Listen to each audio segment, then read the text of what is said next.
Well, did you know that the Navy has more planes than the Air Force? That's right, and KCAU 9 News reporter Jason Takhtadjian introduces us to a South Sioux man who was part of that massive fleet. Jason?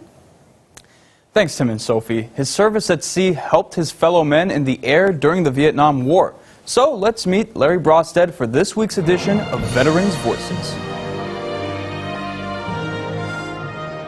When Larry Brosted was just 18, he made a spur-of-the-moment decision to enlist in the Navy. We had some classmates, and they had joined, and they were back from boot camp, and we were all drinking a little beer, and they talked about how cool and great and neat the Navy was and everything, and I somehow agreed to go down and join the Navy the next day down in Omaha, Nebraska. During Brosted's time in the Navy, he served on the U.S.S. Oriskany as an aviation machinist's mate in the Tongan Gulf. Our pilots flew fighter cover for the A-7 attack aircraft. That was our primary mission. Our secondary mission was to strafe anything they could on the Ho Chi Minh Trail. We literally repaired almost everything on board the ship. Brosted worked in a fast-paced environment.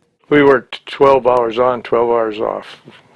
We were at flight quarters 24 hours a day. We launched every hour on the hour and recovered every hour on the hour. Brosted returned stateside in December of 1970 before his second tour in April 1971. Actually, was pretty excited about it because in 1970 we had the Vietnam War won. But Brosted's excitement would soon end. The second time we went over, we didn't fly 24/7. We didn't fly many night ops. It was very disappointing that we worked that hard the year before and then went over and saw it all go away. And his return home couldn't come sooner. I got out of the Navy down at 32nd Street Naval Base in San Diego, and my wife said she never saw a bigger smile on anybody's face when I walked across that bridge.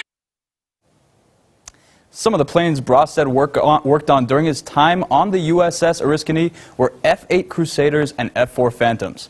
For Veterans Voices, Jason Takhtadjian, KCAU 9 News.